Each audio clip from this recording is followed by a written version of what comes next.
Aujourd'hui, j'ai envie de te parler finance comportementale. Et par la même occasion, répondre à la fameuse question clé conditionnant notre succès financier. Question qui, dans notre parcours d'investisseurs boursiers long terme, nous traverse tous la tête à un moment donné, surtout lorsque l'on voit sur son compte bourse une certaine plus-value affichée. Question existentielle qui peut prendre diverses formes, les plus courantes étant quand vendre mes actions? Dois-je tout de même acter mes plus-values sur une action à dividende du fait de son rendement récurrent? Du coup, avec mon propre prisme de lecture et toute la subjectivité que ça comporte bien sûr, je compte bien y répondre aujourd'hui, alors je te propose de t'installer confortablement. Et si j'ai choisi ce sujet, et tu l'as compris à la miniature de la vidéo, c'est parce que, oui, je t'annonce que j'ai récemment revendu la totalité de mes actions PEA à dividende Total Energy. Ma plus-value est donc officiellement actée. C'est bon, c'est gagné, merci, au revoir. De plus, je me suis rendu compte que sur ma chaîne, je parlais beaucoup achat d'actions, mais rarement de la fameuse étape vente. Pourtant, c'est bien à la vente que la performance boursière se fait. Puisque même si tu vois une belle plus-value sur ton compte bourse, qui te fait présager une mignonne performance boursière à la clé, tant que tu n'actes pas officiellement ta plus-value, tu n'es pas plus riche. Poudre aux yeux, ça n'existe pas. L'investisseur Netflix qui n'a pas su ou voulu revendre doit d'ailleurs aujourd'hui être bien dégoûté. Bref, donc sujet extrêmement important, puisque savoir bien vendre une action, c'est s'assurer prospérité. Dans la mesure où, en bourse, tant que ce n'est pas acté, ce n'est pas gagné. Dit autrement, Putain, y a rien de réel. et en parlant de prospérité, si tu me découvres à travers cette vidéo, pour ma part, sache qu'investir en bourse en adoptant une vision long terme sur mes investissements, avec réinvestissement total de mes dividendes et plus-values, est à titre personnel la stratégie que j'ai choisi d'adopter pour tenter de faire fructifier mon patrimoine financier comme jamais. Boom. Voilà pourquoi je parle souvent d'achat d'actions et rarement de l'aspect vente. Mon horizon de temps étant long. Bien que, et on va faire une petite aparté, je fasse parfois, à mes heures perdues, un peu de swing trading avec une faible partie de mon capital, qui est, si tu découvres l'investissement, simplement une méthode de trading consistant à tenir seulement quelques jours, quelques mois, une action pour profiter des variations de son cours. Méthode que j'applique à titre personnel lorsqu'il y a des périodes de gros sell-off sur les marchés notamment, histoire de prendre un petit billet par-ci, par-là. En gros, lorsqu'une salve baissière globale survient sur les indices boursiers, en raison d'un point de friction anxiogène type géopolitique ou macroéconomique, eh bien, je me choisis quelques dossiers que j'estime être de qualité, ou à minima comme avoir une bonne probabilité de reprise, et j'injecte alors une petite partie de mes liquidités non investies qui traînent en attendant sagement que la reprise se fasse avant de revendre afin d'encaisser l'argent.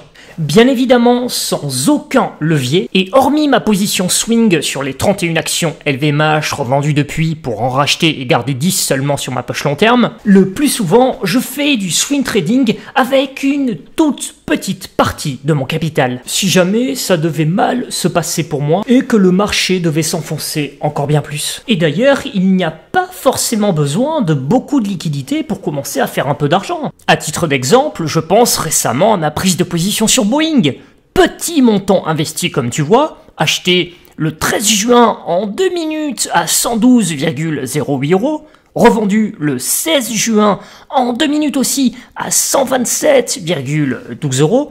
Résultat, moins de 5 minutes de montant pour générer 13,17% de rendement, soit 57,28 € de prix qui, en enlevant la flat tax de 30%, fait 40,10 €. Ça peut te paraître une somme ridicule, mais si tu rapportes ça au temps réellement engagé dessus, ça fait un taux horaire absolument énorme. C'est précisément ça que j'aime éperdument avec la bourse. Ça nous ouvre un champ de possibilités absolument énorme, plus particulièrement à notre époque du tout connecté, où la démocratisation de l'investissement rend accessible l'information à tous et à moindre frais du fait d'une concurrence exacerbée. Idem la semaine dernière avec mes dossiers Meta, Netflix et PayPal. Ça peut te paraître tout ça des sommes anodines, surtout à notre époque où tu vois beaucoup d'influenceurs te parler des millions qu'ils font.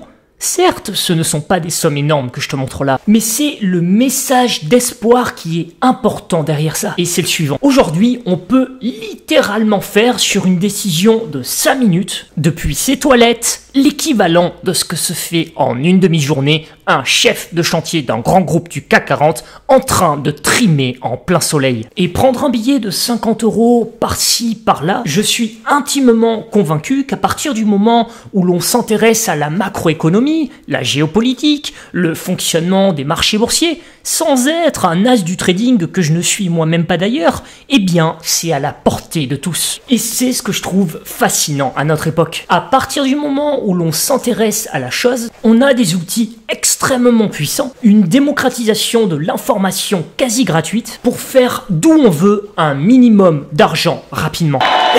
Bref, aparté refermé dans la mesure où la plupart du temps je suis en mode buy and hold, stratégie passive d'investissement qui consiste à choisir minutieusement ses actions et à les conserver sur le moyen long terme. 6 mois, 12 mois, 24 mois et bien plus si affinité. Total Energy, c'est par exemple une action PEA que je stockais telle une belle bouteille de vin en cave depuis un petit moment déjà. Le temps qui, pour moi, aujourd'hui, l'a bonifié suffisamment pour que je puisse la consommer. Et effectivement, donc, je t'informe avoir soldé la totalité de ma position. Car si on souhaite prospérer en bourse, c'est pas moi qui le dis, il y a apparemment 2 grandes règles que l'on doit respecter. La première des deux, tu dois être détendu.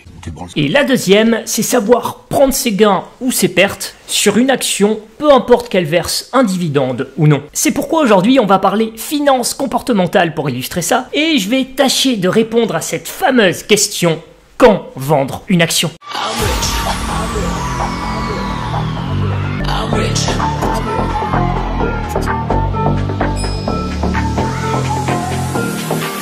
Allez, tout d'abord, on attaque par la partie finance comportementale. Ensuite, je te partagerai les critères sur lesquels je me base pour savoir si je dois vendre ou non une de mes actions. Et enfin, histoire d'allier le théorique à la pratique, je donnerai également en fin de vidéo ma vision actualisée des marchés en saupoudrant ça de 2 actions PEA à gros dividendes que je cherche à réaccumuler. Alors, côté finance comportementale, vendre une de ces actions qui a bien performé est effectivement l'une des choses les plus difficiles en matière d'investissement.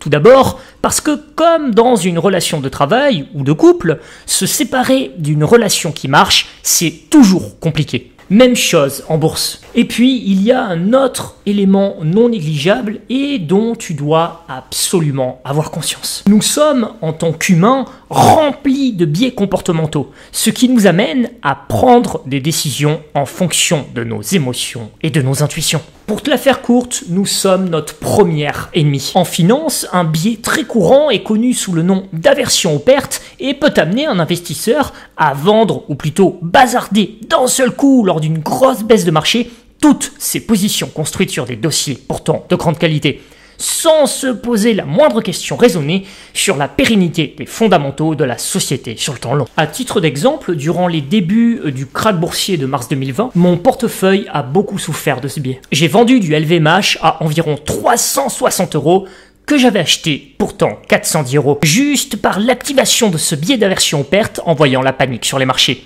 En gros, je me suis même pas posé la question suivante: attends, est-ce que c'est un dossier condamné à sombrer sur le temps long? Et tu vois, aujourd'hui, ça m'a coûté de l'argent lorsque tu vois le cours d'LVMH. En gros, je n'avais pas préparé mon esprit à la gestion de la perte et ça a été une grosse erreur. Si tu veux, notre esprit est câblé pour ressentir une joie moindre lorsqu'on gagne 50 €. En revanche, lorsqu'on perd 50 € sur une position, l'impact moral pour les non-initiés est décuplé et c'est souvent ça qui te pousse à bazarder des dossiers. Donc, voilà la partie que je voulais aborder avec toi sur l'aspect finance comportementale. Il n'y a pas de recette miracle, il faut juste en prendre conscience pour ne pas se faire piéger par son cerveau. Un autre biais courant de la finance aussi est connu sous le nom de biais de confirmation, mais là c'est un autre sujet. En gros, l'investisseur a tendance à chercher des informations qui confortent son opinion et à leur accorder bien plus d'importance que les informations qui contredisent son point de vue.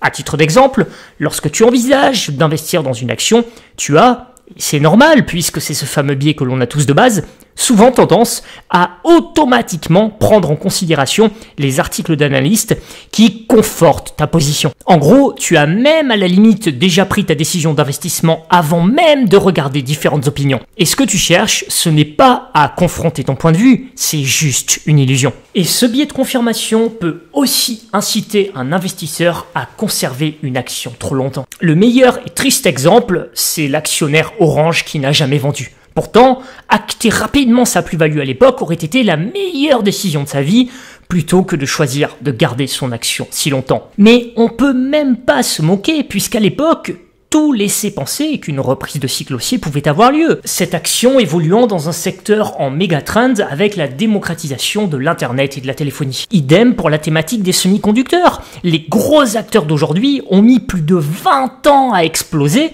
alors qu'à l'époque, on était dans les débuts de l'ère d'Internet, de l'électronique, des consoles de jeux, secteur pourtant porteur. Et c'est bien toute la difficulté de l'investissement en bourse. Car personne ne sait si une action va monter, descendre, se barrer sur le côté ou tourner en rond. C'est pourquoi, à un moment donné, pour ma part, à partir d'un certain pourcentage de plus-value, je prends la décision d'acter mes gains. Même si je suis possesseur d'une action qui m'arrose de dividendes chaque année ou qui peut encore faire mieux en termes de hausse. Ne sachant pas de quoi demain sera fait, surtout à cette époque de conflits géopolitiques et à la macroéconomie pas terrible. Dans la continuité de l'aspect finance comportementale, et on en vient à la seconde partie, pour se prémunir des mauvais tours que peut jouer notre cerveau sur nos décisions, à titre personnel, j'ai également une liste de plusieurs critères pour m'aider à prendre mes décisions lorsque je souhaite vendre une action. Premier critère, surtout depuis le retrait massif des liquidités des banques centrales sur les marchés, eh bien, si je suis positionné sur un dossier valorisé à l'excès, je tâche désormais d'acter régulièrement mes plus-values pour éventuellement me repositionner à nouveau sur une prochaine respiration. Quand je dis le mot désormais, tu l'as compris, c'est que nous entrons dans une nouvelle période. Une période plus compliquée boursièrement dans la mesure où le filet de sécurité des injections monétaires des banques centrales n'est plus là pour soutenir le cours de ce type d'action. Et du coup, le risque de baisse sur ces dossiers augmente drastiquement puisque du fait de cette forte valorisation, un rien suffira pour que la société se fasse corriger par les opérateurs de marché. Ensuite, deuxième critère qui peut me conforter dans l'idée de vendre mes actions, c'est quand le prix a augmenté trop vite d'un seul coup. Puisque lorsque le prix d'une action que je détiens augmente trop rapidement, généralement je qualifie ça de phénomène ultra spéculatif avec donc risque extrême de retomber. Du coup, je préfère vendre mon action. C'est à titre d'exemple ce que j'ai fait avec mes titres Thales récemment. Bien que c'est un très beau dossier qui peut encore bien plus performer si la tension géopolitique du moment se poursuit. Mais à titre personnel, j'ai décidé de me satisfaire de ce que j'avais en plus-value, comme je ne sais pas de quoi demain sera fait. La montée a été telle que la baisse aurait aussi pu être dans les mêmes proportions si nous avions eu un apaisement géopolitique par exemple. Troisième critère qui peut me conforter dans l'idée de vendre mes actions, c'est lorsque je souhaite rééquilibrer tout simplement mon portefeuille boursier en ajustant mes expositions au sein de chaque secteur d'activité afin de prospérer, peu importe la saisonnalité. Quatrième critère qui peut me faire vendre une action, c'est si le narratif de la société a changé. Exemple très concret, Atos qui pourrait a priori vendre ses activités de cybersécurité à Thales, ça c'est un changement de narratif important pour l'actionnaire car la société ne fait du coup plus le même métier, n'apporte plus la même valeur ajoutée dans un marché. Bon, ça, typiquement, c'est un important changement de narratif qui peut me faire vendre une société. Je n'ai pas d'action Atos, mais t'as compris l'exemple, car c'est pour rebondir sur cette actualité récente. Enfin, je vais te dire également avec ce cinquième critère, quand est-ce que je vends une société, même si je suis en perte. Dès qu'il y a des profit warnings, généralement, j'allège au moins mes positions, et le plus souvent, je vends tout. Mieux vaut se couper un doigt plutôt qu'un bras. Tu as vu ce que ça a donné avec l'action PEA Orpea. à 39 €. On aurait pu penser à une opportunité de folie et bim, le titre s'est fait à nouveau ravager. Allez, on termine maintenant avec les 2 dossiers que je surveille de près avec, au préalable, ma vision de marché. Et au passage, j'en profite pour m'adresser aux nouvelles personnes qui me découvrent maintenant. Car c'est de l'argent gratuit à récupérer, donc autant en profiter. L'offre parrainage de Boursorama est de nouveau prolongée. Il continue de distribuer vraiment de grosses primes, à l'instar de 3 abonnés qui ont reçu, suite à leurs inscriptions, 100 € chacun. Et tout comme les petites plus-values que je te montrais tout à l'heure, eh bien pareil, ça c'est typiquement un exemple de l'époque formidable dans laquelle nous vivons. Vu que la concurrence entre les banques est très forte, eh bien elle nous distribue de grosses primes pour nous avoir en client.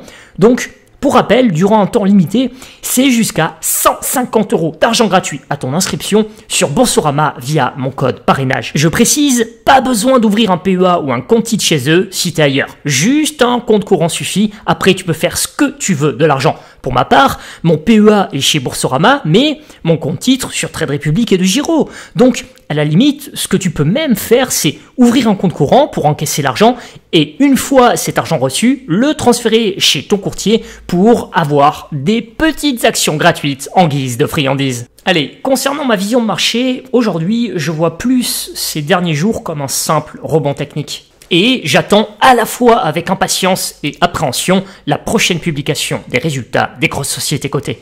Car c'est là où une grosse salve baissière peut arriver. Exemple, si de gros noms publient des résultats en dessous des attentes des analystes. Après, sur notre CAC 40, et j'espère ne pas me tromper, je pense que les résultats de LVMH, Kering notamment, seront pas mal dans la mesure où comme ils ont une importante part du business généré qui est en dollars, forcément, lorsqu'ils rapatrient l'argent au siège français, eh bien, ça fait beaucoup plus d'euros à toucher contre ces dollars générés, puisqu'il faut désormais plus d'euros pour acheter du dollar. Donc, comparé aux résultats du semestre 1 de l'année dernière, je pense que ça devrait être pas mal. C'est pour ça qu'à titre personnel, j'ai gardé mes actions LVMH en portefeuille. Sinon, les 2 dossiers que je cherche à accumuler en priorité si salve baissière prononcée, c'est du Sanofi et AXA pour ma poche, actions défensives à dividendes, car c'est tout simplement des titres que j'avais vendus, donc je dois me reconstituer une poche dessus, n'étant plus positionné sur ces secteurs d'activité. Des dossiers pas très originaux, mais ne sachant pas dans quelle phase de marché nous allons entrer et pour combien de temps, j'ai besoin aussi d'augmenter mes valeurs défensives à dividendes. Si jamais tu as toi aussi 2 ou 3 actions que tu vises en priorité, si une opportunité de marché se présente, dis-moi ça en commentaire, ça m'intéresse de voir un peu les valeurs de prédilection qui ressortent. Comme d'habitude, tu retrouveras en description la totalité des courtiers par lesquels je passe pour investir mon argent avec quelques bonus à la clé à ton inscription. Je compte toujours sur ton like si bien entendu t'as apprécié mon contenu. Et de mon côté, je te dis au prochain épisode pour te parler bourse.